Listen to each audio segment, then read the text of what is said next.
Fasting has become an increasingly popular dietary trend of the last decade, with various forms such as the 5-2 diet, prolonged fast, and most commonly, intermittent fasting. And with its touted benefits of autophagy, improved gut health, and even a slimmer waistline, why would you not fast? Well, you actually already do, and you break that fast every single morning by having your breakfast. Hence the name breakfast, break, fast. But what about the supposed benefits of prolonged fast of say at least 10 plus hours? Whilst there may be some merit to this, most of the studies on fasting are still pretty sparse, and most of them are actually animal based. And so the efficacy of fasting as a tool for health may well be overhyped. But that's not the point of this video. Hi, my name is Alex Denwell. I'm a health and performance coach, and I help high performers find their zone by optimizing their health. And the point of this video is actually to inform you of the potential negatives and ultimately the dark side of fasting or intermittent fasting or the 1 meal a day diet or the 5-2 diet. These kind of approaches to diet have a negative to them, and you deserve to know this. I want you to ignore the evangelists and the zealots for a moment on fasting and perhaps consider the fact that it may actually not be worth it for you with its supposed benefits. So what are the negatives? The biggest one that is not spoken about, it's pretty taboo. It encourages binge eating behavior. We know this through some recent studies, and I've also noticed this anecdotally on myself and certain clients that I've actually worked with as well. Speaking from my experience, if you have susceptibility to binge eating or you have a history of binge eating, fasting or any type of fasting is most definitely not for you. Now, my experience with binge eating you may or may not know about, but that was actually induced from a form of intermittent fasting several years ago when I was into fitness. I would actually just skip breakfast, and in the beginning it felt great. I felt alert. I thought this was a genuine hack in terms of fat loss, and let's be honest, that's the main tool that most people use fasting for, and they use it as a smokescreen for other supposed health benefits. But really, you're wanting to lose weight. At least that's the experience with the people I've spoken about with this. And it was the same for me. But I started to develop a binge eating disorder, and at the time I had no idea that binge eating was a thing. And so it wasn't until I actually ignored the fasting zealots and the people preaching about fasting, and even perhaps some of the studies and channels, and you start to doubt yourself that maybe you just have a binge eating disorder. But actually, what I realized what was triggering it was the fasting itself. And so I would delay breakfast and break my fast around midday. Nothing too extreme, but it was enough for me to hoard my calories. And when I did break my fast, I had an insatiable appetite. I could not control it. I had the water, I had the vegetables, I had the fiber, 80-20 approach, and whatever I did, I still could not savor my appetite. It seemed as though it had become too ravenous to the point in which you couldn't salvage it.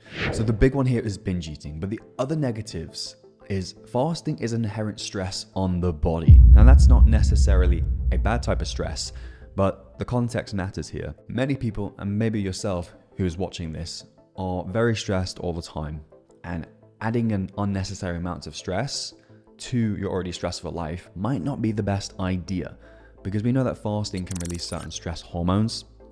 And yes, this is why people actually report that they feel so focused, because you're running on adrenaline. But if you're doing that in a context of which you're already stressed, maybe you're sleep deprived, maybe you're jacked up on caffeine as well, you're eventually going to face perhaps some manifestations of disease, of burnout, of low energy.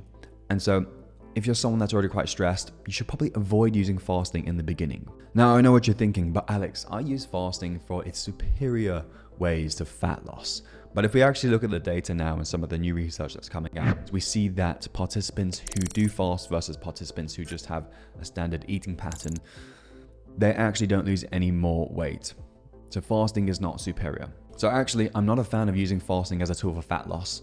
And instead, I always try to preach to my clients when fat loss is maybe part of the goal. You want to assure your body that you're not in a starved state, and you want to keep your energy consistent by having a consistent flow of energy / calories or protein and all that good stuff throughout the day. And that's just another negative as well of fasting. So if you break your fast, say most people do it like midday, 1-2 p.m., you're going to get a huge spike typically, if you have, depending on the size of your meal.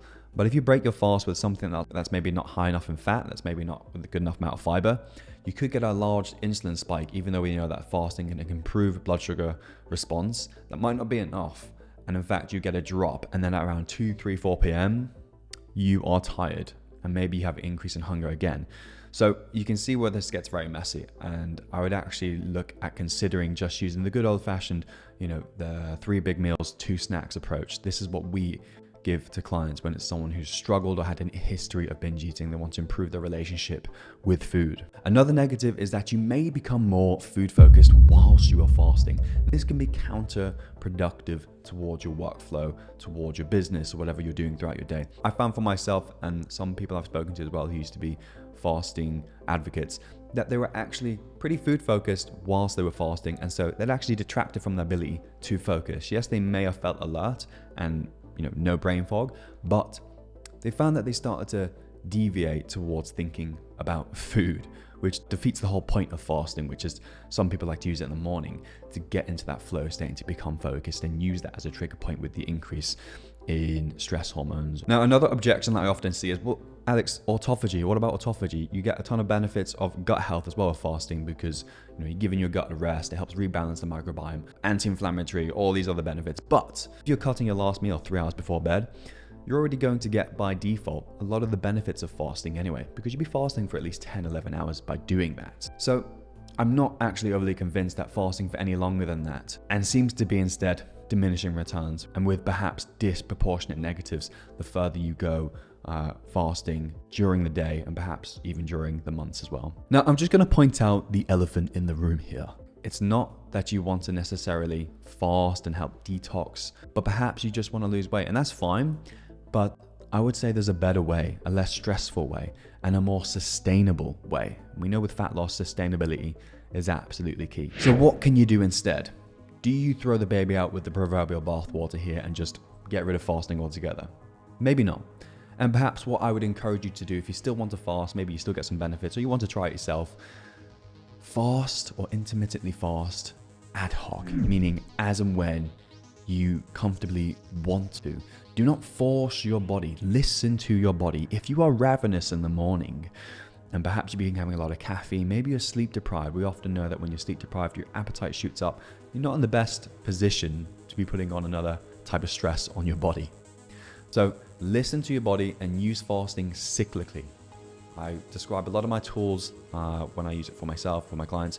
We use all these tools like fasting, whatever it is, cyclically, and use it in the context of things. So if you feel good, if you've had a good night's sleep, your calories are high, your diet's full of micronutrients, it's nutrient dense, and you're in a good place mentally and you have a good relationship with food, go for a fast. If you're not hungry, there's days where I'm genuinely not hungry in the morning, and I will fast till whatever time I like to, but typically I will not push it past 12 p.m. for reasons that we mentioned.